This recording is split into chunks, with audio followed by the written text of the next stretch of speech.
A very warm welcome. You're watching One India English with me, Anubhuti Gaur, and we are back with this episode of Young India. And we're joined by a very inspiring person, Neel Ghose, who's the founder of the Robin Hood Army, an army of soldiers that makes sure that no one goes to sleep hungry. Thanks a lot for joining us, Neel. Thank you for having me here, Anubhuti. Really appreciate it. So let's talk about the Robin Hood Army. You founded this army in 2014. So, what really gave you the idea of such a concept? Right. So I think it was really random and it was not planned. I used to work in Zomato where I used to set up our international markets. And my job was basically spending around 9 to 12 months in each of these markets, launching our product, building a team, making local partnerships. So I was living in Lisbon, in Portugal. This was early 2014, where we were doing local partnerships while setting up the company. And one of the partners happened to be this organization called ReFood, and very credible, very simple organization. What they do is they take surplus food from restaurants and they give it to the less fortunate. And Yeah. honestly, till then I'd done nothing really majorly altruistic in my life, but I just thought this is very simple and this is very obvious and karna chahiye wherever we go. So I spent some time with the founder, I spent some time with the team, I spent some time trying to understand how they do what they do. And then when I came back to India, I got in touch with my friends Anand and Arushi, and we decided to start it in a small scale in Delhi. So, talking about the Robin Hood Army, tell us about how does it function and how did it begin actually? Right. So I think like again, like once we came back to India and we started it again, the idea was never to build an organization or a team. It was just like we know there's excess food in restaurants. We know that there are like thousands of people who live on the streets and who don't have two square meals a day. How can we connect that gap? So in our Yeah. first night also we had food for around 150 people, and we used to live in South Delhi, and so we wanted to like so we went around and we thought, okay, maybe it might be difficult to find 150 people, but Yeah. when we realized there were thousands, and that's when we realized that theek hai, like feeding people once in a while or once a week might be good for the conscience and make me feel good about who I am. But if you have to really make a difference, you have to scale like any other organization, and that's how we started. So I think the Hmm. idea is very simple. Like we split up every city into like neighborhood-based communities. So let's Hmm. say a Bombay will be split up into 32 different neighborhoods right now. So in Chembur, the food will come from restaurants in Chembur. The volunteers will be residents in Chembur, and the less fortunate will be homeless people, orphanages, old age homes around Chembur. I think one key part of the Robin Hood Army is every single person does this in their free time, and there's no money involved. So that Hmm. is something which we started from day zero. And even today, like we're very proud, like the fact that like any partnership we do, any scale project we do, there's always no money or no funds involved, and that's why people feel a lot of trust and integrity when they join it. So, talking about the Robin Hood Army, what were the initial challenges that you had to face as a team to organize, to actually, motivate people to join your Robin Hood Army and take out extra time? Because most of the people, of course, it's a non-for-profit organization. So, what were the real challenges that you faced? So I think from a very early stage, Touchfoot, we had very passionate people who wanted to like build this and grow this. So I think the good thing we did was we decentralized very early, and we brought in people who are much better than us, who have much more resources, who have much more time. Uh, so I think that was something which like helped build a solid foundation. Hmm. But if I think about the number one bottleneck, which was then and which is also there today, is time. Like since there's no money, all of us do this in our free time. So we do this along with our full-time jobs. We do this along with our family lives. We do this along with any other incident or anything which is happening, experience which is happening in our day-to-day lives. So Hmm. I think in the back of our mind, we always wish that we could put in more time because it's something we all love doing. We're passionate about. The problem, like right now, we serve around 1.4 million meals a month in 200 Hmm. cities, but the problem is much bigger than that. So I think that is something which, like from the beginning till now, we always like try to carve out how can we like basically get people get more time to do what we do. I think the second thing is basically it lies into basic awareness. The fact that hunger is not a very talked about problem. Like Hmm. if you look at the facts, like in our country alone, like 7,000 people die of hunger every single day. There are 194 million people who don't have two square meals a day. But it's not a very vogue topic to talk about because it's not ever going to happen to you or me. So like Hmm. COVID can happen to you or me, terrorism can happen to you or me, like pollution can happen to you or me. So that's some things which media will talk about. Hunger is something which is not like talked about. So until I started the Robin Hood Army, I never knew these numbers. So I think if you Yeah. know that, okay, like, okay, we're such a great country and we have such a great culture, but still there's such a deep systemic problem. Yeah. More people know about that, they'll do something about it. Well, yes, of course, talking about the systemic problem, do you think that it is somewhere, the problem is the mindset where we see these extravagant functions taking place, a lot of food is wasted. Not everybody thinks that, let's go and donate this food to somebody who might sleep hungry tonight. So, of course, do you think that's a mindset problem somewhere? So I don't think the problem is extravagance. I think extravagance is a purely personal choice. Like if you have a certain amount of money and you want to spend it on something, that is no one's business. But I Hmm. think what does matter is just basic empathy towards people who don't have that much. So like even if you like give like 5% of your time, or maybe even less than a percent of your wealth or your resources to people who don't need it, it can be the difference between life and death. So Hmm. if people knew that like it's so easy to make a difference to someone, it's so easy to like give someone access to education or access to healthcare or access to just food, then I think much more people would actually like embrace like actually doing good. Like in Yeah. other countries, more developed countries, it's almost fashionable doing good, you know and like we're still a long way away from that. Like right now it's a bit about our careers, it's a bit about like growth, it's a bit about like family status and wealth. So I'm just saying that it's not either or. I think both things can happen. And like it's just a matter of like bridging that gap and making people aware that like a tiny action from them can make such a big difference to so many people. Yes. And given that we are reeling under the coronavirus pandemic right now, so what were the challenges that Robin Hood Army had to face during this time? It was very difficult to reach out to people, and this was the time when people needed food more than any other time. Right, absolutely. No, I think you're spot on with that. I think like the hunger problem is the Hmm. worst it's ever been in the last few decades because so many people have lost their jobs. And earlier it would be people like who are homeless people or dying destitute who don't have access to meals. Now they're actually low middle class families who've lost their jobs and they don't know where the next month's supply is coming from. So the problem Yeah. is much wider now. So I think for us, like I think the fundamental challenge was safety. Like our asset is 60,000 robins who are there across all our cities, and they go out Hmm. and give food. So we had to come up with very, very stringent safety guidelines where at one point, like we might be mobilizing food for millions of people, but we have to be super cautious to understand that we are not the cause of like spreading the virus further. So like Hmm. a lot of detailed nuances as to like how every person like what are the restrictions, what are the basic eligibility when you go out and do a drive. So that's something which you really had to think through. I think the good thing is again there's a lot more awareness and a lot more intent to help, compared to Hmm. like let's say last year. So I think Yeah. like striking up partnerships with like industrial organizations, news agencies, and so on and so forth is much easier, compared to earlier because people really just want to help. So I think like once we navigated that safety challenge, then it was more about like, okay, how do we really, really, really help at scale? And how do we Hmm. use the resources, the network, the time we've kind of built up over the years, which in my mind was just net practice. I'm like, this is the real thing. How do we mobilize to like really make a difference to people who need it?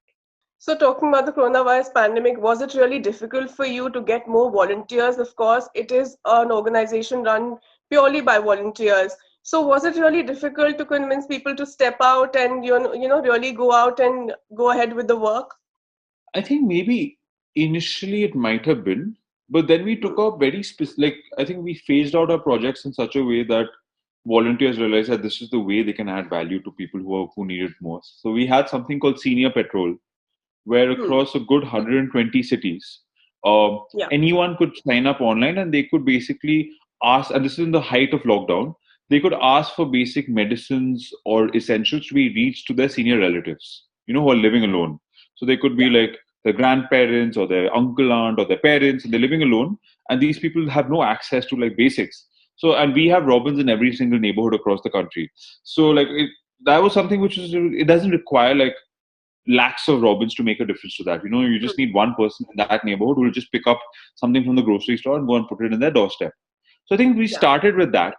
And then we started something called Mission 30M, where we serve 30 million people across 6 weeks. So we brought together corporate houses, media houses, and civic society like to serve people. And I think there also we realized that it's not a factor of the number of robins. You always have to do 80-20. You're like even like 10 robins going and distributing food can distribute food to a village of like probably like 100,000 people. But it's just about figuring out the logistics. It's about figuring out the processes. It's about figuring out the whole SOP as to how you go about it. So I think we're much more intentional about how we try to serve, but that's about it. So, talking about your journey in these past 6 years, you started off in 2014 and now it's 2020. What do you think the Robin Hood Army has achieved? How do you look back at the entire journey so far? So I think the easy answer to that, or the politically correct answer, is the numbers we've served. I think like without raising a single rupee, uh, we've served around 60 million meals till date. We've done that across 13 countries. Um, Hmm. it's a Harvard case study where like people in Harvard actually like study like how does this Robin Hood Army serve people at scale. But honestly, I think those are just optics. Like those Hmm. are like metrics which like make us credible.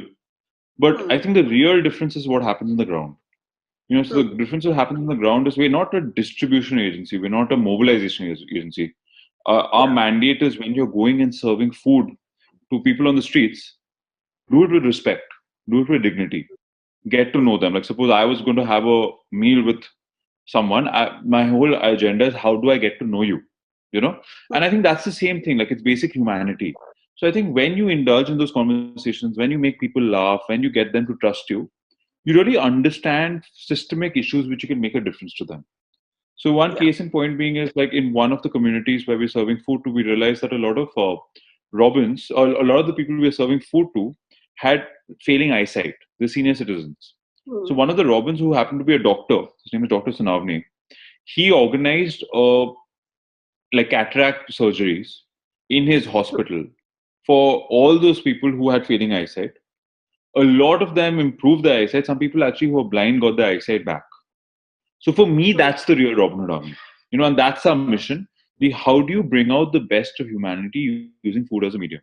Food is a way to get to Yeah. know someone. You have X Hmm. amount of resources and privilege or education or whatever that might be. So how do you make a difference to like lives around you in the easiest possible way using food as a medium? So for me, that is the real success of the Robin Hood Army. Well, of course, but looking at the larger problem of hunger in the country. Of course, Robin Hood Army is there to help people out, but it can only reach a limited number of people. So, what do you think is the real solution to the hunger issue that we have here in India? From your perspective, what you've seen on the ground when you've gone out and you met people, as you say, that it is like meeting somebody, getting to know someone, then what are the reasons that you've realized are because a person is hungry? What are basically the reasons? What do you think? So I think like when you build an organization, when you grow it, you have to be very clear about what you can do and what you can't do. Hmm. Like the Robin Hood Army is not the government, and it Yeah. never will be, right? So it's a collection of like civic society people who are doing this in their free time and trying to give relief to people around them. So Yeah. the way I think about it is the solution like does not of hunger does not depend only on the government or the United Hmm. Nations or bodies like that. I think Yeah. like private citizens have to take responsibility. The fact that like look, something which is the absolute basic essential is not there for Hmm. like millions of people in our society. Yeah. So like we already know that like okay, let's say hunger numbers are 194 million people, but we waste anything between 30 to 40% of the food we produce. Through Hmm. weddings, through supermarkets, through like day-to-day groceries and all of that. So my mind is the solution is not like serving millions of people, it's millions of people understanding this waste. They're knowing Hmm. that their actions can make a difference to their lives. And if like let's Hmm. say we make this a national talking point, where people like every action I do can make a difference to someone around me who doesn't have access.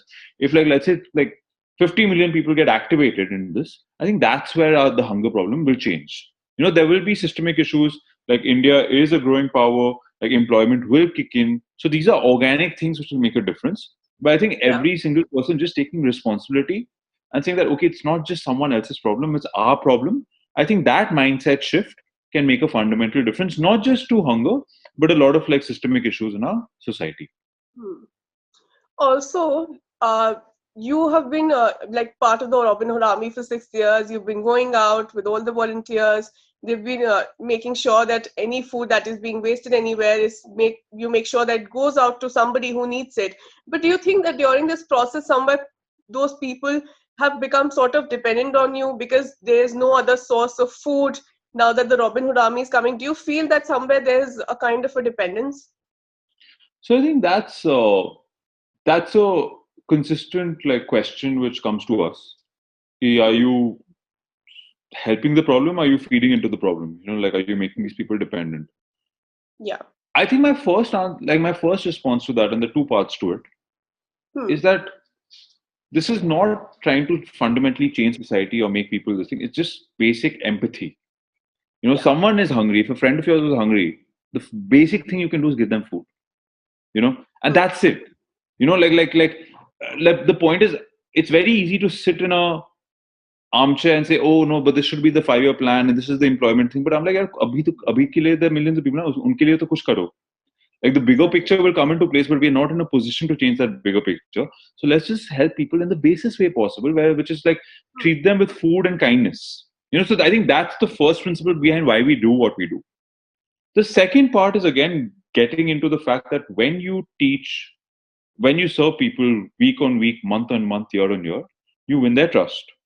Now, suppose Hmm. you're an organization or a non-profit or whatever, and we know that education is the way forward for our country. If you go to like let's say a juggi or a slum or wherever, and you tell them, oh, by the way, you should send your kids to school, they won't care. Hmm. They literally Yeah. won't care. They're like, acha, like, why do you even care? Up, then once in 6 months you come here and tell us, oh, education is great. That's not going to make a difference to our actions. But what will make a difference to actions is if you get to know them, week on week you serve them, and then they learn to trust you. And like, let's say one wing of what we call in the Robin Hood Army is called Robin Hood Academy, where across Hmm. 84 cities we teach 8,000 children, and we've enrolled 1,600 children into school for the first time. So Hmm. that would not be possible if we didn't serve food. So my Yeah. point is like the base point is like empathize, get to Hmm. know, spend your time investment, and then think about the bigger problem. I think like there are too many people in our society who just like love thinking about it from an economic lens. But I'm like, just Yeah. go get your hands dirty lens and then think about like what you need to do. Like Yeah. it's a very strong opinion, but I do think that we've had 50 years or 70 years of just thinking about things. I'm like let's start doing things. Yeah. So, talking about the Robin Hood Army, what are the future plans? How do you wish to expand even more?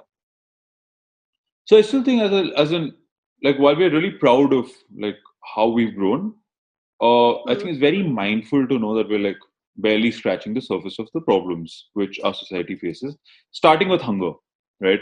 So I think like if we think about it, there are three lenses of the Robin Hood Army, which is the number of people we are serving, which is the number of places we are in, and the number of children we're putting into school. So there's food, education, and growth. So from a food point of view, like right now we are serving around 1.4 million meals a month. Like that has to scale significantly. For that, Hmm. we have to embrace not just like more volunteers, but more technology. Like if we really need to like scale, we need to get the right partnerships with the right tech companies, the right tech organizations to kind of scale it to another level. I think the Hmm. second part is like growth. So right now we're in 200 cities across 13 countries. From a Hmm. country point of view, we're going to grow into South Asia, Africa, and Latin America, which is where maximum amount, like probably 90% of the world's hunger lives. From let's say purely India point of view, the focus is to grow much deeper into the villages. Like Hmm. we've started projects where we started like transferring resources into villages, but like again, 70% of our hunger problem is in rural India. So again, like even though we don't live there, we need to create systems which have access there. And I think the Hmm. third part of it is development. While we are doing this, while we are building trust, get more and more children going into school for the first time. So I think like Yeah. these three lenses are going to be like the vision at least for the next 4 or 5 years, and hopefully we keep touching more lives. Also, since the Robin Hood Army procures most of the food from the restaurants and all, so was it really like a big challenge during the coronavirus lockdown when most of the restaurants were actually shut? So I think the good thing is like because it's so decentralized, when Hmm. like the food supply becomes constrained, a lot of our robins, and these robins are like amazing, amazing people. Like they are like students and senior citizens and like homemakers and like young professionals, like all kinds of people, and they bring a lot of perspective. So they started innovating. So they started diversifying the food supply into different sources. So now we have restaurants, now we have corporate organizations. Now we have supermarkets who give us grains. Now we Hmm. have weddings who give us food surplus. And we also have something called food banks, where like suppose there's a Yeah. housing complex with like let's say 500 flats. Every flat makes one extra meal for the Robin Hood Army. And so Yeah. we've kind of diversified it in such a way that we're not just dependent on one source of like supply. And I think like because we did that over the last 2 years, the transition to basically sourcing meals from a different source was not too complex when COVID happened. So I think Hmm. like again like the one good thing about COVID is that like it created a lot of awareness to like general people as to like what are the real challenges which people are facing, like in terms of migration, in terms of laborers and all of that. So people became much more conscious that we are हमें भी कुछ करना है, like we need to do something Hmm. to make a difference to this. So I think like we've kind of like gone into those sections of society and like help mobilize it and bring them together to serve these people at scale. Again, like I think the disclaimer here, Anubhuti, is that Hmm. we are like when Arushi, me, and Anand and Sanchit, like we started, we were in our late 20s. We're right now in our early 30s. We've not figured out the long term plan. We're still like kids. We're figuring it out. Like managing a 60,000 member organization, something we never thought we'd do. But I think what we Hmm. do is we try to get the best practices of what Hmm. we see in our workplaces, or what we see in failing organizations, and we try to like rigorously implement it. And hopefully we keep learning and we keep like adding more value to the people we serve. Well, of course, this entire coronavirus lockdown and the coronavirus pandemic is totally unprecedented. Nobody had seen it. It has altered everybody's life. So, at this point of time, if normal people want to come out and help Robin Hood Army, how can they do that? Like, not just in the idea of food, like what is the minimum food that a robin may go and collect? If obviously you go and collect food which is in large quantities, but what is the least amount of food that one robin can go and collect? Or what is the way in which people can come out and help the Robin Hood Army in helping other people? Right. So I think the most easy way to help is something which we don't have, which is we're a zero funds organization. So there's no channel for donation, or there's no channel for like writing a check or something to the Robin Hood Army. But I think like Okay. we simplify it in two ways. Like you can either give us your time or you can give us food. So Hmm. all our Robins are doing this in their free time, and they put in a couple of hours a week, 2 to 3 hours a week, sometimes maybe more. No one in Hmm. the world is too busy to do that, right? Yeah. So I'm like the basis way of helping is just go to robinhoodarmy.com/join now and just sign Hmm. up in your local city and then come and serve with us. Now there might be constraints with that, like you might be a senior citizen. It doesn't make sense like exposing yourself to the virus for this. So then the second part is food. So like we collect food like either like if someone has had a party, or if someone's having a wedding in their families, or if someone's having like a get together in the festive season, they can just go sign up on the website and they can say, okay, I have excess food. I want to like give food for my birthday. And then someone from their local Robin team will reach out to them and see if they can make it work. So I think those are Yeah. the two easiest ways for someone to help. And yeah, I think it's always been that for the last 6 years, will continue being that. And I think like real help is like rolling up your sleeves and coming down and like being on the ground. Yeah. And that's the way to like actually like make a difference. Yeah, so given that the popularity of the Robin Hood Army has grown over the times, you were a part of KBC, and then the Robin Hood Army even made a debut on a Netflix movie. So, how do you feel about the growing popularity of your organization? As a young person, you started this organization back in 2014, and today so many people actually know about it. Right. So the way we think about it is like more eyeballs means more volunteers signing up, which Hmm. means more food being served. It's literally that simple. So I think it's a very important part of our strategy Hmm. to constantly be social media savvy and to be Hmm. PR savvy and put our story out so that like thousands and thousands of more people sign up. At this point, there are good like almost 1 lakh people signing up a month. That needs to be much more. But Hmm. I think it's very important to understand the difference between a roadmap and an achievement. You know, Hmm. uh, being on KBC or being a Harvard case study is not an achievement. It's a Hmm. path to the achievement. It'll Hmm. give you wings to like serve more people. It'll get you in access in front of people. It's good. It's something to be mindful about. But the Yeah. second you start counting that as achievements, then you start building a mediocre organization.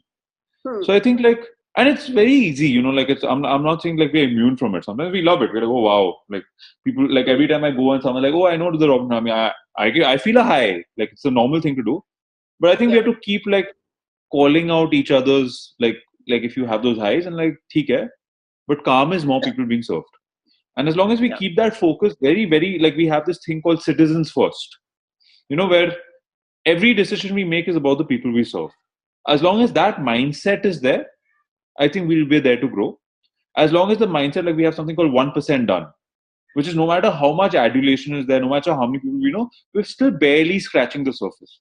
So as long as we keep our principles, our culture, our humility intact, these things will Hmm. keep happening. The second we start taking it too seriously, then the Robin Hood Army is a time bound organization. So, wrapping this up, what is your last message to all the young people out there? As a young person who started this organization, a non for profit organization which is there to serve people across the country, what is your message to all the young people out there? So I think like AI, I'm not super comfortable giving advice because I'm like I've always like tried not taking people too seriously when they give too much gyan. I'm like you really need to know yourself and what drives Yeah. you and what motivates you. But if there was a request and not an advice, it's like expand the view in your mind of what success is. Traditionally we've grown up to be believe that okay, success means going to a great college, or success means getting a great job, or success means like having a great car. I'm like all that is great, but success also means owning systemic issues which you think are not part of your job description and actually making a difference. So that could be someone's legacy, right?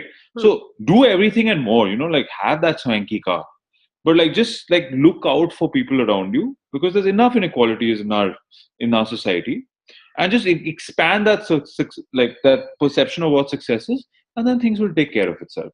So that's more a request than advice, but it's just a way I think for us when we change the frame of mind, like it's not like we're less ambitious about our careers or less ambitious about like our family lives or personal lives, but I'm like that too can happen. And I think that's the only request for anyone who's kind of like in a pivotal point of their careers, or they're growing or they're young. Okay, thanks a lot. Thanks a lot for joining us. And all those people who are watching us, if you want to help out people, if you have extra food, then reach out to the Robin Hood Army. And if you want to volunteer, then please reach out to this army and help the nation grow, help feed people who sleep hungry. Keep I watching hope One India. I hope you join it too, Anubhuti. Okay, yeah, sure, I will Yeah. join. Yeah. Okay, perfect. Thank you so much. Thanks for having us. Okay, thanks a lot. And keep watching One India English.